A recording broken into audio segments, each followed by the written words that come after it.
शर्मा आपके सामने आज प्रस्तुत कर रही हूँ 10वीं कक्षा सेकेंडरी बोर्ड के लिए अव्ययी भाव समास संस्कृत का टॉपिक। तो आज के संस्कृत का टॉपिक है अव्ययी भाव समास। तो सबसे पहले हम समास शब्द के विषय में समझ लेते हैं। समास शब्द का अर्थ है संक्षेप करना। जैसे राजा का पुरुष, राजा का पुरुष, इसको ही राजपुरुष कह देते हैं। चार रास्तों का जो एक जगह मिलते हैं, एक बिंदु, तो उसे चौराहा कह दिया जाता है। तो इसी तरह बड़े शब्दों को एक साथ जोड़ करके जो छोटे करने की जो प्रक्रिया है उसे समास कहते हैं। तो इसमें कई बार उपसर्गों का प्रयोग होता है, कई बार विभक्तियों का प्रयोग होता है और कई बार चय, तथा और ऐसे अव्यय शब्दों का प्रयोग होता है। तो ये हमारा आज हम अव्ययी भाव समास पढ़ने जा रहे हैं। अव्ययी भाव समास में आप सबसे पहले एक चीज समझिएगा। एक तो व्यय शब्द है। व्यय का शब्द का अर्थ है खर्च होने वाला, कम होने वाला, ज्यादा होने वाला। और अव्यय लग गया तो इसका मतलब है उसमें किसी प्रकार का विकार नहीं होगा, कोई चेंजेस नहीं आएगा। तो अव्ययी भाव समास का अर्थ है किसी प्रकार का चेंज ना होना। तो अव्यय कैसे होते हैं? जैसे उपसर्ग के रूप में होते हैं। तो अव्ययी भाव समास में ज्यादातर उपसर्ग, मतलब पूरी तरह से ही लगभग उपसर्गों का ही प्रयोग होता है और शब्द में उपसर्ग के लगने पर अर्थ बिल्कुल अलग हो जाता है। जैसे आप देखिएगा, पहले हम इसकी परिभाषा को समझें। इस समास का प्रथम पद अव्यय होता है। अव्यय का अर्थ है वह उपसर्ग होते हैं। छोटे छोटे शब्द जैसे आपने देखे हैं से, वी, प्रति, उप, तो ये उपसर्ग वाले जो शब्द हैं वो अव्यय होते हैं क्योंकि वो चेंज नहीं होते। इसी की प्रधानता के कारण दूसरा पद भी समस्त पद होकर अव्यय बन जाता है। तो जिस पद में, जिस शब्द में वह अव्यय यानी वह उपसर्ग लग जाएगा तो वह भी अव्यय पद बन जाएगा, यानी उसके भी रूप नहीं चलेंगे। और प्रथम पद अव्यय, जो प्रथम पद होता है जैसे उपसर्ग वगैरह होता है, वही जो है मतलब प्रधान हो जाता है और वही समस्त पद को विशेष अर्थ देता है। जैसे हम पहला उदाहरण देखते हैं, निर्जनम। तो निर यहाँ पर उपसर्ग है। क्या उपसर्ग है? निर। निर्जनम यानी जनानाम, लोगों का अभाव। जनानाम यानी लोगों का अभाव। तो निर जो शब्द है वह अव्यय है यानी उपसर्ग है। तो इसने अर्थ क्या दिया? अभाव। तो निर शब्द का अर्थ हुआ अभाव। तो जहाँ जो निर शब्द जहाँ भी आता है वहाँ पर उसका अर्थ अभाव ही रहता है, इसलिए उपसर्गों के विशेष अर्थ हैं, तो उन्हें हमें जान लेना चाहिए। निर जन्म, जन्म यानी जनानाम, लोगों के का अभाव, लोगों का वहाँ पर ना होना। निर्जन स्थान जिसको कहते हैं वह स्थान निर्जन है यानी वहाँ पे लोगों का अभाव है, जनानाम अभाव। दूसरा हमारा उदाहरण हम देखते हैं। तो इसमें जैसे हमने देखा कि निर लगने से जन्म शब्द का अर्थ बिल्कुल विपरीत हो गया है, यानी एक तो जन होते हैं और एक जन होते ही नहीं है। तो निर्जनम इस तरह बन गया। यथाशक्तिम, यथा शब्द का अर्थ है जितना, शक्तिम जितनी शक्ति हो, शक्ति के अनुसार, यानी शक्ति के अनुसार यानी शक्ति से अधिक नहीं। तो इसका इस समास का जो विग्रह होगा, विग्रह का मतलब होता है समास को खोलना। समास को खोलना समास का विग्रह कहलाता है।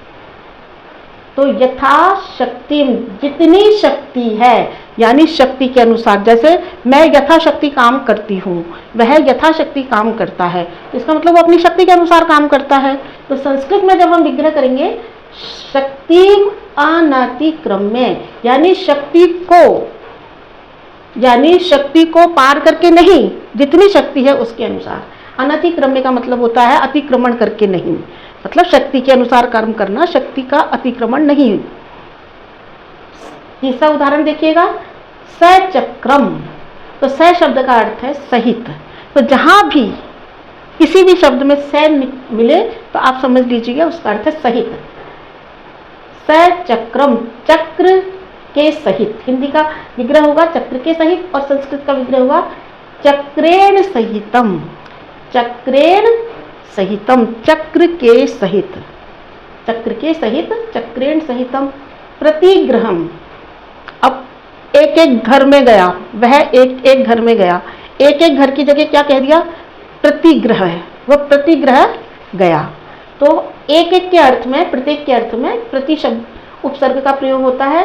जब हम इससे हमने समास बनाया, ग्रहण में इसको लगा दिया और एक शब्द हमने बना लिया, समस्त पद बना लिया, तो इसका जब हम विग्रह करेंगे तो इसका अर्थ होगा ग्रहम ग्रहम प्रति, यानी घर घर के प्रति।